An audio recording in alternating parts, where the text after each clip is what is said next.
What time is it now? 7:42. It's over. We had to talk, right?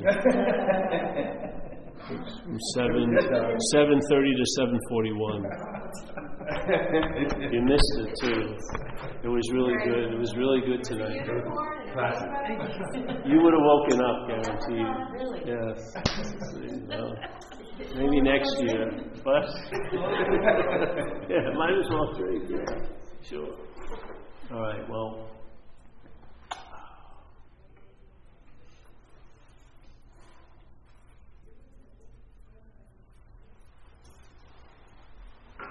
I'm going to share a little AA-ish way for a little bit, all right?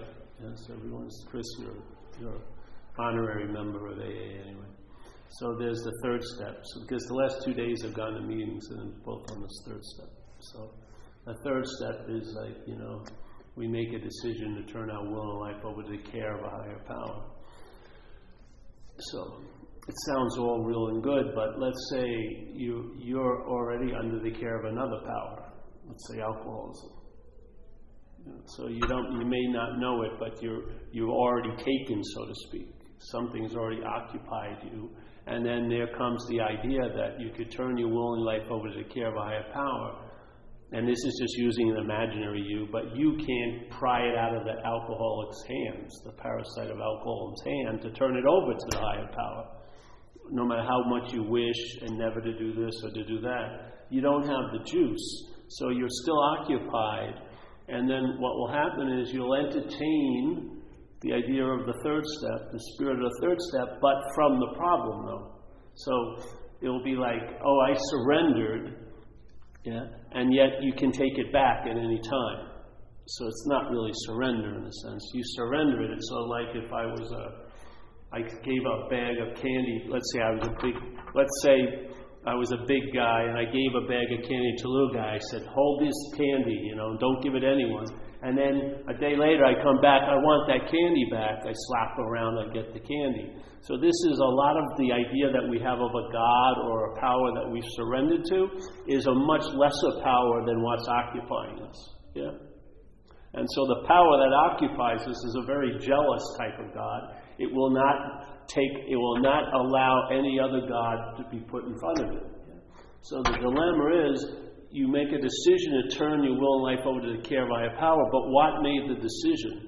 Or what has claimed the decision? Because if it's the selfing, which it is going to claim it, your innermost can do it, but the selfing will have a facade or like a mimicking of that event in its mental realm where it claims to be the one who surrendered it. Yeah?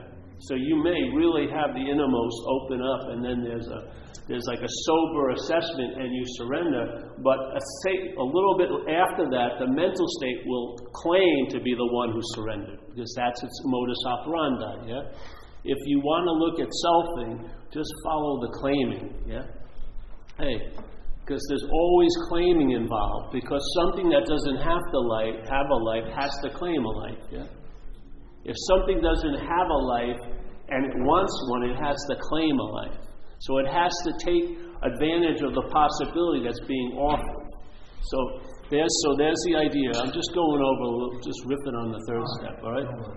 Recovery. You're in recovery? Yeah. All right, so we'll riff on the third step. So we're talking about being preoccupied, or already what we call lust has already been occupied by alcoholism, let's say. And it's a power in its own realm, in its own world, it's the biggest power. It'll make gods up that won't have the power to override its godness, yeah? So let's say that's in place, and usually if there's an identification as the problem, you don't know that you're identified as the problem. Because you know yourself as the problem has presented you. So when you go to you, it's the false you that it's made up. So while you're asking you, when you think you're having an authentic feeling, it's really contrived by the self. Yeah. So, okay. So here it is. So you reflect on step 1 and 2, which is, I'm powerless over alcohol and my life has become unmanageable. And then to me, the second step of that, we come to believe that a power greater than ourselves can restore us to sanity. They're both reflective steps. One is reflecting while you were drinking, and the second step is a reflection of what's happened since you stopped drinking. So if you take the suggestions AA offers and you follow them, what happened with me, I saw I hadn't drank in 8 weeks, which I hadn't been able to do that for years. So I came to believe that a power greater than me, and the me is the selfing, the me isn't you. The me is the abstraction of you, and the abstraction of the spirit into a me. That me isn't you. So a power greater than myself has restored me to sanity. Why? Because I'm not getting loaded. And recovery, the first insanity it's talking about is the insanity that precedes the first drink. It has nothing else to do with the other insanities. They come later. But that's the one that's really, really jackpotting you. Yeah? Because if you have a streak of anger, if you drink and use, you're going to get really angry. If you have a streak of jealousy, if you drink and use, you're up on stalking charges. If you have a streak of greediness, if you drink and use, you're going to be really fucking greedy. It's going to amplify all the other insanities, yeah? And yet, when you get rid of those insanities, it doesn't seem to affect the insanity that precedes the first drink. Because you can be a Buddhist and you're still a drunk Buddhist. You'll be this, you'll be as drunk this, yeah?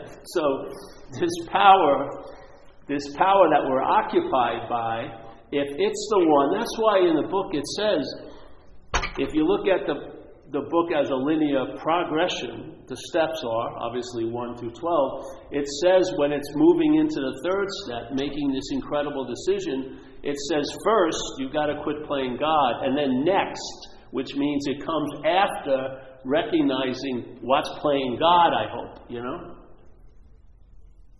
It comes after that. It doesn't come after making the decision. It comes before the decision, so that you can have a clarity of what may be claiming making the decision may not be you. You know what I mean? And its idea of surrendering is, I surrender as long as it's working or convenient for me, and then I take it back if I run into something important. Like, I want to meet a certain type of girl. I'm not leaving it up to God's. I'm going to go to Match.com. I'm going to get that 5 for 10 blonde, whatever it may be. So it's a whole different ball game if you see it. You know? So, and very really, to me, that's the biggest unspoken step in the steps, which is quit playing God. Because, all right, quit. You know what that means? Quit. And the fact is, we can't quit in a sense because we're powerless. But the thing is, what's playing God? You know, what does that entail? Where does the playing go on? It goes on in one's head, yes? In other words, it interprets life from a very skewed position, and then, in a sense, being devoted to that selfing, we become an ardent follower of its takes. So that's where false evidence can appear real. When we're in that condition of being identified as what we're not, false evidence is appearing real all day. Because we're the initial false evidence that's appearing to be real. Yeah? I'm a body appearing to be all there is. This is as false as you can get. So, false evidence appearing real is just the commonplace condition when the identification as a long-lasting, independent, separate entity, a body, is in place. And so when that makes a decision to turn its will and life over, it's usually just a situational thing. And then when the situations or the condition change, it believes it reserves the right to take it back. And you'll hear it in recovery meetings all day and night where people say, oh, I surrendered and then I took it back. What the fuck's going on? What? Don't you see that's the bigger power? It's not the power you're thinking you're surrendering to, but what you're taking it from, you must be the bigger power than the one you're surrendering to. So now you see, oh, that's playing God.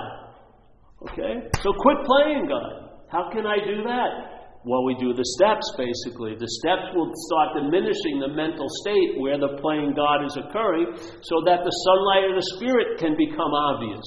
And once you get hit by the sunlight of the Spirit, that's what you've been looking for. That's what quenches that thirst. That's what eases the irritability, restlessness, and discontent. And then you realize that it has to be a power greater than self. It's not saying a power greater than what you are, because you are that power that's greater than self. It's only through being identified with the mental idea that you live as if you're weak. So now circumstances and situations outshine us all day. We're praying for that person to stop bothering us, or so on and so forth, all based on this premise that's false. Yeah? Okay, so the thing is, like people were sharing today at this meeting, you do the third step, but if you actually start getting it, you'll start living the third step, and one of the things that starts to stop is doing the third step. Because you don't need to do it like, oh shit, help me! You're not in the hallway of shit and fans. You've seen the sign, oh, I've been down this one before, and you have an immunity to it, so you don't have to pray to the God that's going to save me from the hallway of shit and fans. Please turn the fan off. Stop that shit. What's making my face move in front of it all day? No, you don't even enter the fray. Yeah? You don't enter the fray because now you're surrendered.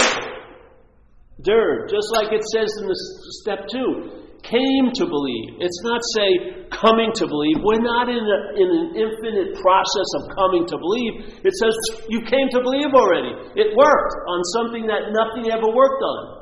So it's worked. You've got the demonstration. 8 weeks, 3 months, a year.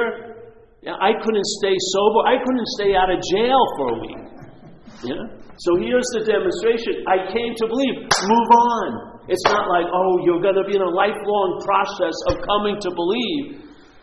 That's no fucking way. So now you're surrendered, and in a sense, you don't do the third step anymore because you're living the spirit of the third step. And when you run into, let's say, a brick wall, then you do the third step, but you infuse it with the spirit, the knowledge that it works. It's not hoping or even believing. You know that it works because it's demonstrated in your life. It did for you what no one could do. The state, my mother, enemies, friends, no one could keep me sober. No one could get me sober.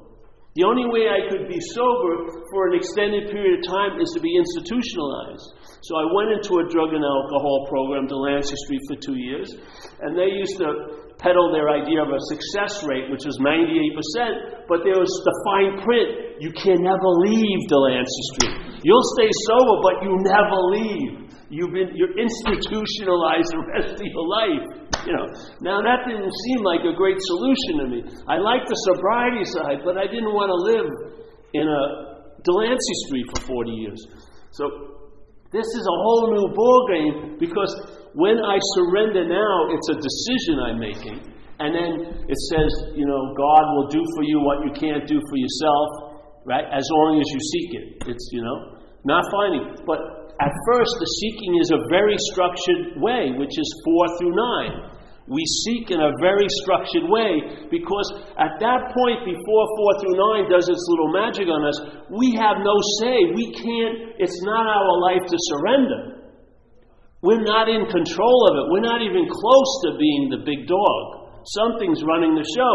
So we have to first have that weakened, and then maybe our urge to let go and surrender can be fulfilled with some power. Yeah. Because I've seen people, the most beautiful soliloquies that they were never going to get drink again, and an hour later I see them on the streets and they're drunk because their decisions have no power behind it. Yeah? The power of the decision of the third step comes from the 4 through 9. Yeah. That's where the power gets installed. And then you can go to meetings and talk about all the variable flavorings of living a life of the third step. But you can't before you get to the 4th, 5, 6, 7, 8, 9 because you're not freed up. Yeah? You still have a power greater than yourself prohibiting any other power greater than it. So you have it. So you don't think that's so? Look at what they did for people to come in AA. They try to make it so easy to get in. They said it's a power of your own understanding. Yeah. Okay, that's fine. But it says in the beginning, and then it says moving forward.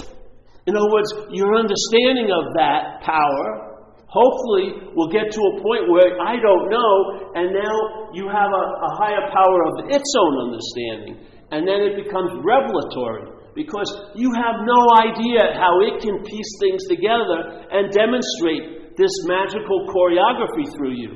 But you have the eyes to see and the ears to hear when it happens. But it won't make any freaking sense that fits into your logic, because my logic was black and white, either or. Yes or no. It's not like that. It's very inclusive. So this always surprises me. And so as long as I stay in the I don't know, I get to find out. And it is quite revelatory, because your idea of surrender and peace and understanding is not that idea of surrender, peace, and understanding. Yours always has a couple of hidden clauses in it. Yeah? Your understanding is not based on that power, but on you. Yeah? If you don't keep it on, so when we run into on like page 84 where it starts talking about a great effect, and it says it will happen with no thought or effort on your part. Your whole premise of how important you are is based on everything having to do with your thought and effort. And yet, in the whole book from like 80-something on, it has nothing to do with you. You're placed in a position of neutrality. It isn't like, oh, you fought through the fucking woods of delusion and you got to that place. You wouldn't fucking recognize neutrality if you're standing right in it, because you're standing right in it. Right now.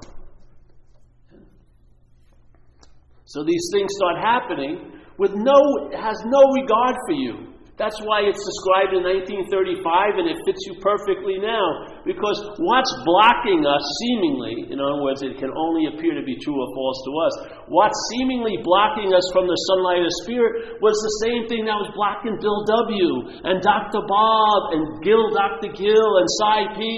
and Frank Britt B. All of these people were blocked by the same thing. They're not all different light, it's the same light. And also in our case, it was the same thing that was blocking it. What was blocking us off from the sunlight of the Spirit? Our identification as being what we're not. And therefore our life, which could be multidimensional in a sense, becomes totally sucked into a mental state. So the living is gone, now they're thinking about living. Now it's an interpretation. So now life isn't seen as happening, it's happening to me, which isn't seen. That's a form of looking called self-centeredness. It's a form of looking. There's no seeing involved in it. Its whole point is to cover up the seeing. You're so busy looking, you never freaking see. Because if you're going to picture space, you're not going to picture space by vigilantly concentrating on a point. It's when you become diffuse, you pick up the presence. We're looking for a presence as a thing, but no, the presence is no thing. So it's diffuse. Your mind opens up. The aperture doesn't close down. It opens up. And it will go way past you where you think your end point is. There's no stopping it. It just opens up. And as it's opening up, it just doesn't open up like this. It opens up like this. And then you're seen to be exactly what you are. You're not. You're not that which you were taking yourself to be. Because at that moment, you're seeing this from that. Yeah? Instead of trying to see that from here, you're actually seeing here from there, and there's ain't no here. That's the greatest news of all. It's very uncomfortable in a mental state. Oh, it loves realizations like this. Oh, it's building up my spiritual resume. Yes, it's just fucking unbelievable how awake I am and clear. But then, when it moves back, oh, Jesus Christ, I didn't want it to go that far. There is no reference point. How can I take this ever? How can I take self seriously ever again? You actually get infused with Rule 62. Don't take yourself so seriously. It's an after fact. It's not like something you aspire to. It's an after fact. Just like it says, you'll lose interest in yourself and gain interest in others. How the hell could you do that? If you try to do that, that'd be interest in you. You're never going to get out of the imaginary inn you're trying to get out of. You have to see you've never been in it. And bam, your mind opens up. Big M mind. Yeah, things become obvious. Metaphysical questions are mute. I have questions about where are my keys. I don't have questions about what's going on here. Is this God's will? Give me a fucking break. It's like seeing the trees and missing the whole forest. Yeah.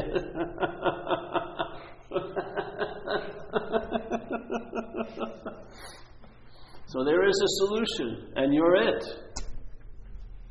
Oh, I can't be. Why? Well, I did this and I did that. Yeah, your action figure, as an action figure, it seems like you did it. And you're never not going to be convicted in the court of the mental state. We're living out our sentences, really. I mean, we've appealed. Please give me let me have a 2-month-long relationship at least once. Come on, please. Let me not flip out at this picnic on July 4th, please. Our idea of success has become so small under this tyranny of self. I'll do almost anything. Just give me a break. Okay, well, call up the mental accounting room. Has he accrued enough value? No, get more, do more, meditate longer, and work out harder, and look better. And that is never going to be enough. It's a slavery. It's like the urban renewal project that your head takes you to be is never going to end. It budgets so much of your interest and attention to what was and what's going to be. It's missing out on the best place to invest, which is right now.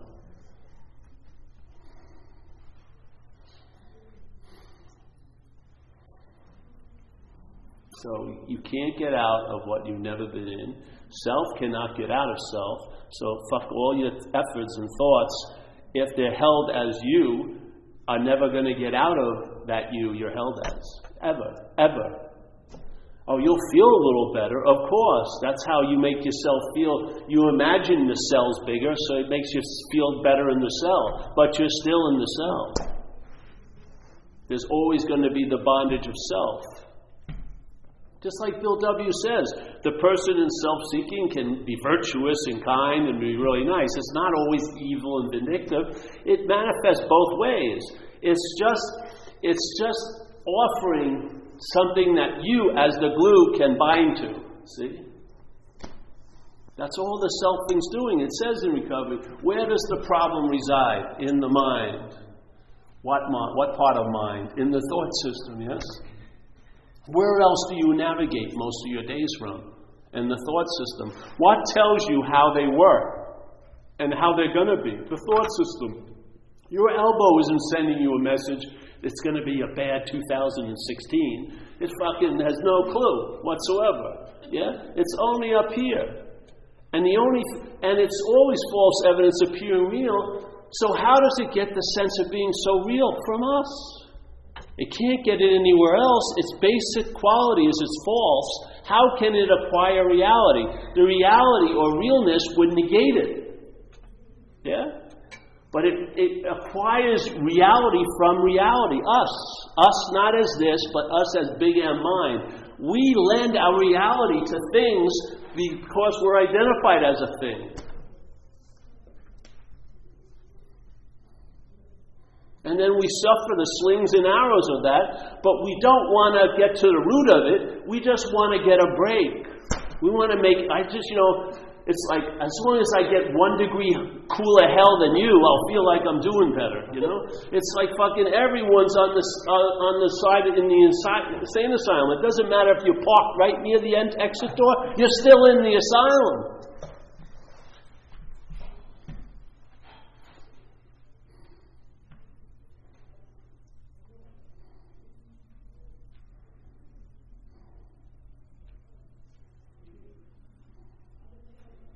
So you get to the exact nature of the wrong. There is no exact nature of the wrong. The exact nature of the wrong doesn't have a nature. It's acquired a nature, a somewhat weird hybrid of consciousness and body that's called me. There's only one me in this whole fucking world. Even though I'm surrounded by yous, and from their point of view I'm a you, I beg to differ. No, I'm a special you. You have no idea how this you, as me, feels and thinks. But it sounds like I think and feel and do the same shit that you as a Ford does. And it dawns on us, I drive like a Ford. I say, I'm a Ford. And then you think that's the end of it? No, I'm a Ford, and therefore you're not. I'm an alcoholic. I am all those things I did that I've been trying to avoid. Let it land on me, because when you allow it to land on you, it reveals its real nature, which it's unreal. You've given it all the meaning it has. An alcoholic who's actively alcoholic is in denial of alcoholism. Yeah? When you admit your alcoholism, you get relief from the active experience of being an alcoholic.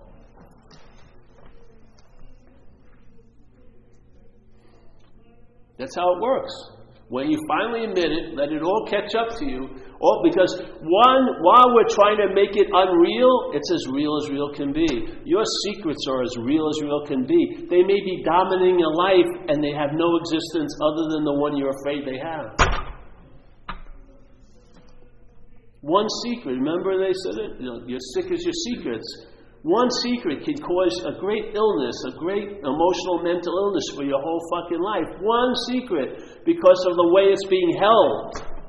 I never want anyone to ever find out, and it's like a weather front that's over you all fucking day, the rest of your freaking life. Drinking so you don't look at it, tapping and dancing so no one figures it out. I remember I told I had one from when I was 11. I'm not telling anyone tonight, but I've already, I already checked everyone out. I don't want to trust you with it. It's too important. But I had one for when I was doing some weird behavior when I was 11, and this was about 36 years old. I got sober, so it had occupied my penthouse for like 25 years. I paid rent, I could never go in there. Security guards watching it, making sure no one ever finds out. It was like unbelievable. I supported this whole imaginary realm. Don't let anyone ever know. So I finally had a chance in the fifth step, when we share writings we've done about our resentments and fears and harming other people in pursuit of what we want. And they say, why don't you use this opportunity to get out your secrets? So I said, fucking yeah, I'm going for it. So I swear to God, when I finally said it, the guy he said, what? I didn't hear it. And I had to say it twice. I had sworn I'd never say it all. I said it twice in like a 1 minute span. And of course, what happened? Total dissipation. All those windows that were closed in the storage unit opened up. And then all this space was there. It was like a huge reclamation of space that had been taken over by this one fucking false resident, There's a principle in that. Why keep thinking it was only one random act? It's a principle. Everything is revealed in one little splice of the mental loop that's going on all day. One little example of selfing will tell you everything you need to know about selfing. One little bit. People call me up, I just wanted to call you up. I really like what you had to say about selfing. I've been selfing all day. That's not it. The feeling of being the you that's been selfing all day, that's the selfing. The feeling of being a you. Or they say, the selfing has been driving me crazy. No, that's not it. What's being driven crazy is the selfing. That's the product, not the selfing. The selfing is like an advertisement. It's like a pointing. It's like an indicating. It's assuming something. The mind itself makes the leap into the identification as an image, as a body. It can never make you that, but you can appear to be that to yourself. You see it. It's so simple. Here's a book. Yes? Book. Okay? I'll change everything about it. It's my book. What's the book being used to do now? Point to the owner. Yes? Book, my book. Totally different. Money, I wish everyone to have a lot of money. My money, fuck all of you. You're not seeing any of it. Yeah? Totally different. The money's the same. It's what precedes it. Actions, what precedes it, not what comes after. Thoughts, what precedes it, not what comes after. Feelings, what precedes it, not what comes after. The my is giving all the meaning to all the feelings that come by your little screen. The my is affecting all the thoughts that are going by your screen. The my is affecting all the actions that seem to be happening from you. That's where the bondage lies. It's not in the actions, it's not in the thoughts, it's not in the feelings. It's in I'm the actor, I'm the thinker, I'm the feeler. That's the bondage of self. The thoughts, the feelings, the actions are being used to produce the bondage of self. They're facilitating an intention, a mental intention, to become God, to play God in this little kingdom of its own, and have you, the real God in a sense, bow down to it all day by cringing at its effects, or as its future effects or its past effects.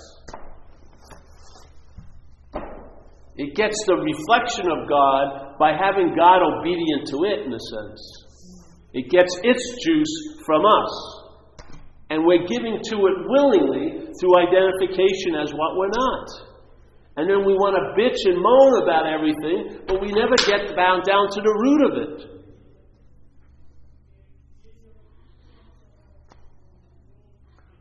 Let's say there was let's say I was a therapist, a psychiatrist. I even had more letters after my name. And I decided I was going to specialize in what's not happening. Yeah? So I'd have a secretary there. She could make about 50 appointments for every day. I'd be a millionaire in like 3 weeks. Because the person would come in, they would sign up for an hour, but as soon as they started to go on what was driving them crazy, I would say, that's not happening. And they would, of course, their reaction would be, but, and I say, that's not happening. See you next week. You know what I mean? Next person, oh, I got a lot to say. What? I can't feel it, taste it, touch it. Where is it? What's dominating you right now? Beyond feeling, tasting, touching, seeing, and smelling. It's not so. How can it seem to be so unless what's so is allowing that to happen? How can an imaginary place, a dead field, quote unquote, the past, keep producing crops that are appearing now? Or the future? How can a future field have such huge harvests of anxiety and concerns? It's not the field. There's no crop there. Your mind's making it up. In the petri dish of reliance on self, fear is begotten.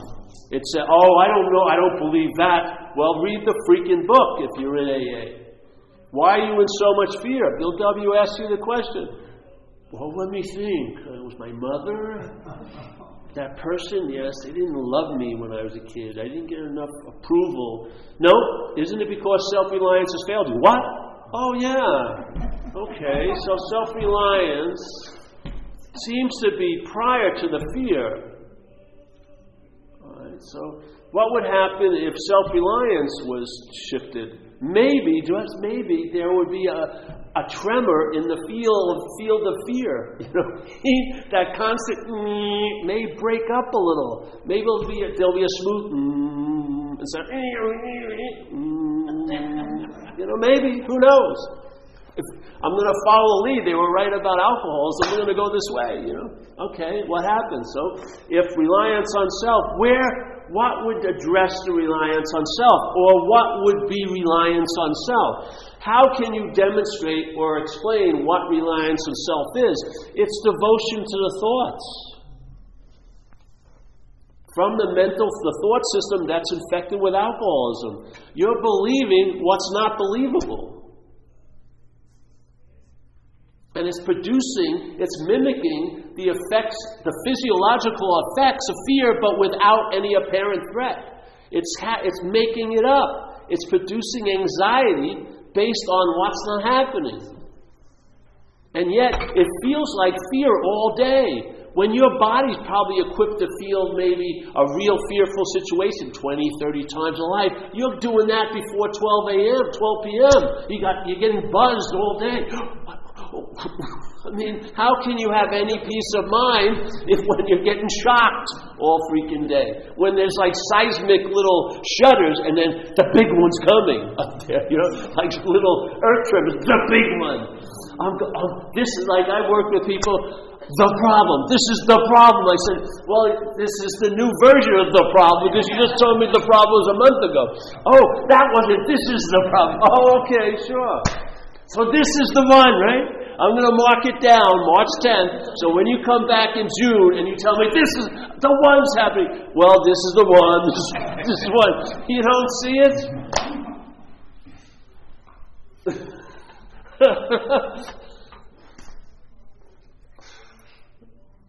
I swear, all those dolls, your ninja samurai swordsing with, you got to see the video because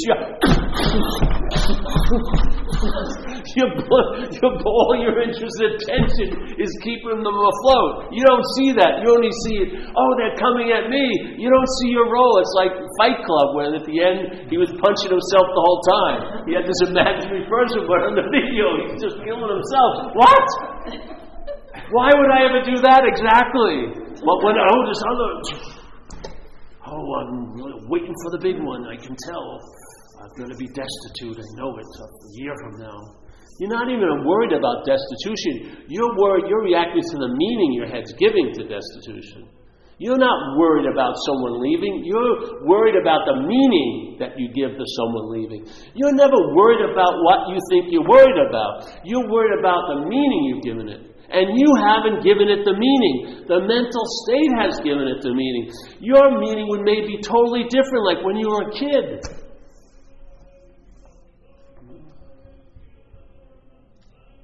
Instead, the possibility was replaced by this like horizontal possibility over and over again. Instead of being okay, we hope that I will be okay. You know what I mean? Instead of making this moment great, I'm waiting for that great moment. Yes, yeah. We want to, we just like a victim, we want everything to be done to us. You know? Come on, perform, entertain me, keep me amused.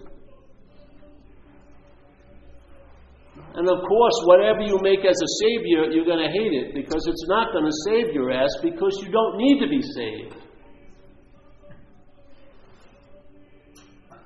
It's all set up for everyone to fail. You've got your rules and regulations. No one can ever pass your requirement test. And then at the end, you see, I was right. They fucking failed me. Those women have failed me ever since and the story spills out again. And you know what? It brings you absolutely not even mental satisfaction. You're just fucking empty as you've always been. But you're right. I'm right. Oh, fucking great. Go home with that. Go home with the rightness.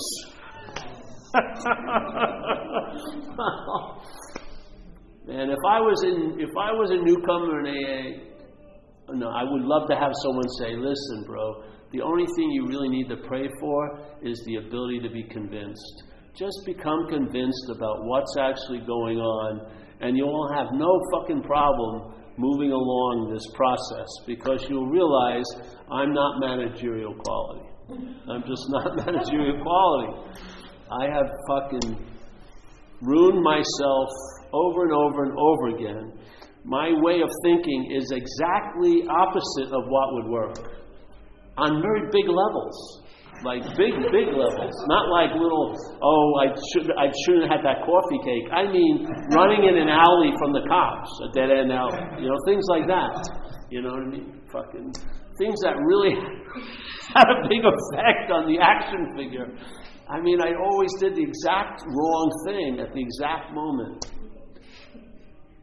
It's amazing that we're alive still. Seriously. I've been run over twice in one night. I mean, shot at, fucking overdosed tons of times. It's just fucking amazing. But something had a different plan for the action figure. And for me, it didn't come from any volition. It downloaded, it intervened on this little action figure and changed the course of its destiny. Like, it'll be 27 years on Saturday. It's been like a big wave finally showed up in my life and has never let me out of it. It just keeps pushing me. Because you never arrive at the shore. You just keep on keeping on. And all these little topics, I can't go there. They said, this word God, give me a fucking book. Just right by the wall. I mean, if I'm dying of thirst, I'm not going to make a critique on, I don't like the shirt the guy's wearing bringing me the water. I'll give me the fucking water. You know what I mean? Wait a minute. I'm not taking the water from you. I don't like your look. You know what I mean? No, give me that water. You have to have a sober assessment. If something that you could find would bring out the best in you, and you have been, obviously, what has been mining you for a long time has not. Yeah? So if I admit the failedness of what I've been relying on, it's not your failing, it's what I've been relying on. What's been guiding me in this life has an insane agenda. It wants to eat its own tail. It just wants to keeping on turning back on itself and getting more and more mutated, yes? I think more and more neuroses and selfings and all this shit, just going deeper and deeper into this fucking mental labyrinth that doesn't go anywhere. It's like having a marathon runner in a 4x4 closet, just running over and over itself. It can't stop running, it just over and over. Jesus Christ. There is a solution. If you're here and you're in recovery, that's the way. If you're not here, there's still the solution. Because what we're sharing will initiate or incite something in you that's the solution. Your own nature. Your own nature of not being a thing. Yeah? We need a little non-thingness into this world of thingness. You're not going to get lightness from things with other things. You get lightness with things from no thing. Yeah, from recognizing another aspect of you that's not built on things and time and experience, but it's much, much, much, much larger. It doesn't have self in any of it. It's not a self-centered system. It's not even a system at all. But it will download, but the downloads will be vertical, not horizontal, which is what the mental state does. It's always talking about yesterday, right over the moment now, and projecting onto a future. It's purely horizontal. And the light, the sunlight of the Spirit is vertical. It comes in and intersects every bit of every story in time. The timelessness is there. So your solution is always available at all times, right where you are, with no requirement necessary. Just become aware of it. Yeah. How can you become aware of it? By losing interest in the self, by forgetting the self, like St. Francis says. I think you'll be reborn by self-forgetting, some great shit's going to happen.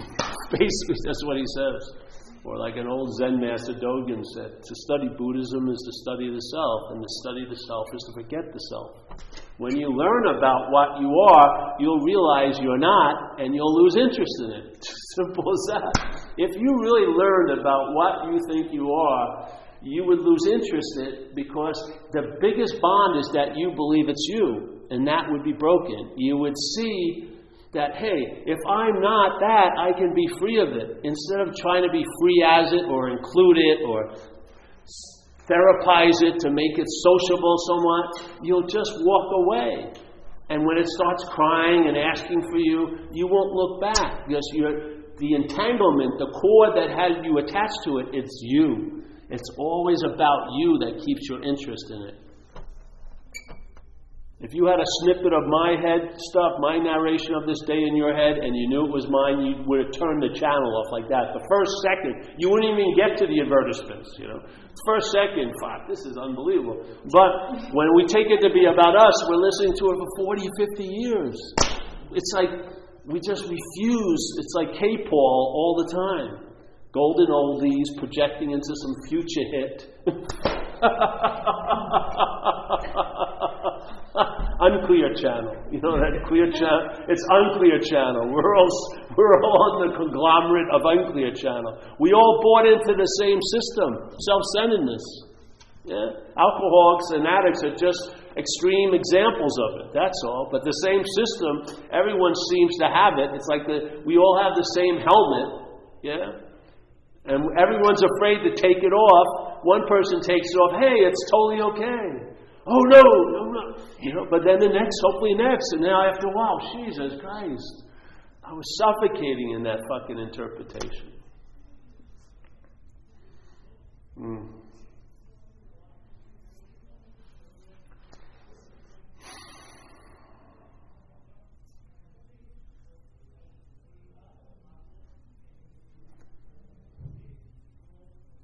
They're subdued tonight. They usually talk in tongues, and then we have some karaoke hymnals going on. It's subdued.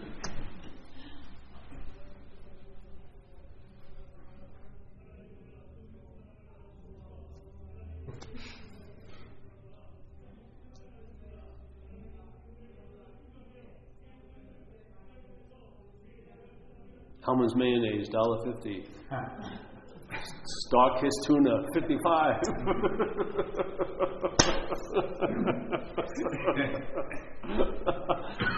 I'll take one. Okay, sold.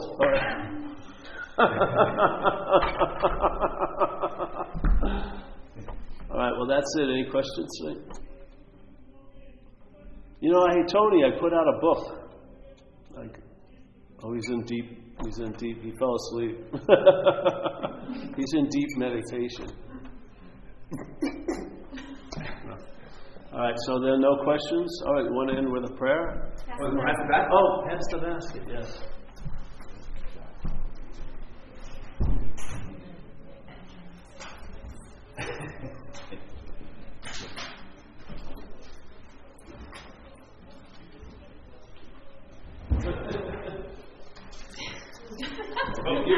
If you give me a big enough donation, I'll be washing your feet at the end of the week. Just write your name on here.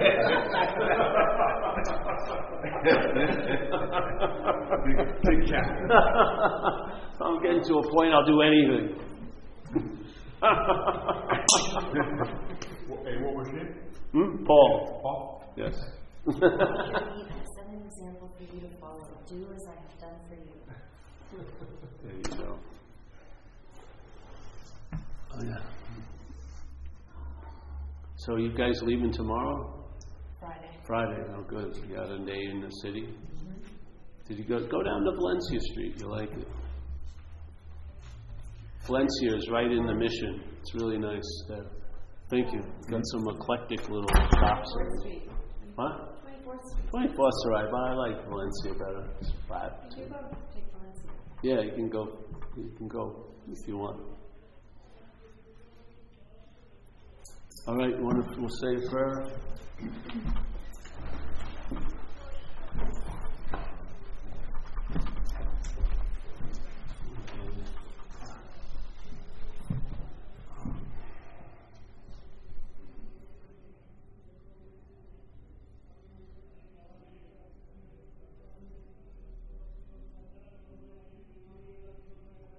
The Wee version of the Serenity Prayer. God, grant us the serenity to accept the things we cannot change, courage to change the things we can, and the wisdom to know the difference. Keep coming back, it works if you work it. Yeah. And you know what time it is? 8:30. 8:30. All right. I'm going to tell you where to go for dinner, and I'll meet you there. So you have your little GPS. B-Star. It's between, it's just on the next street. There's a couple of blocks down. When you make the right. If you go on Argolo, as soon as you make the right, you can park in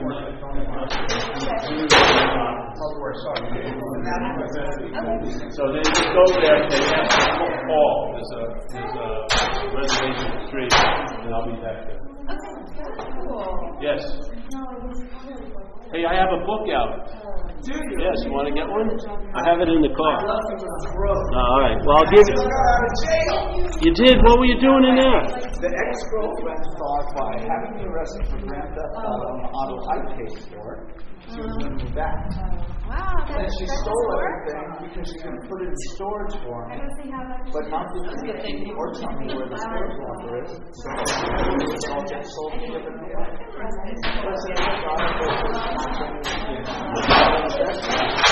But it's about $80,000. Get started over. Wow.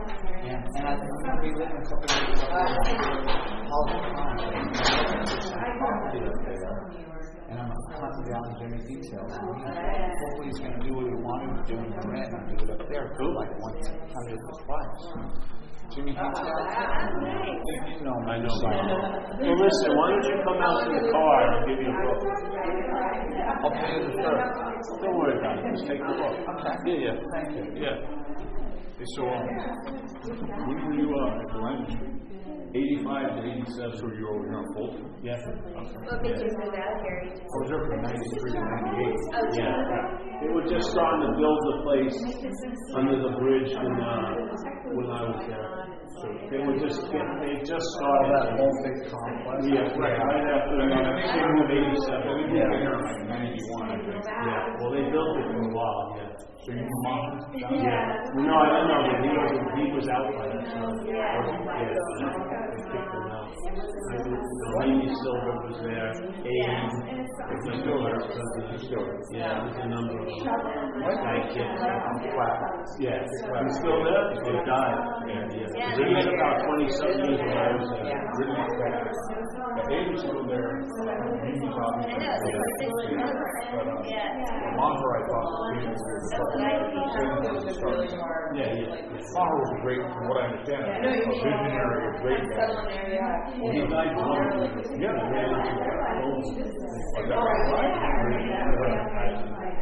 I didn't know, I thought he made it. It happens a lot, you know. But he was a messenger, not the messenger. Would you know Al Costa? Oh, yeah, sure. I used to have a war with him in the games. Yeah, I heard, he was like master of the game. Well, they'd send him in to kick our asses sometimes. But I'm pretty good at it. So I held my own with them. That's what they would do. They would bring in the big guns to fight. I had Abe say, Beat him down. They wanted to put him down. That's the hardest time. I had such a beautiful lady about Shivas. Like the women. I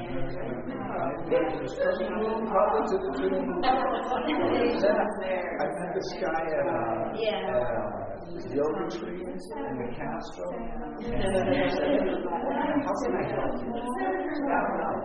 He said, why don't you take a free class? And it's like that. I gotta get going soon. Yeah, a room full of women. I was the only guy in there. I loved it, and it was perfect. Because I experienced Do that, just write it out. And that's what I haven't done. You got it. I know. That's why we do it AA. That's how we deal with it. I haven't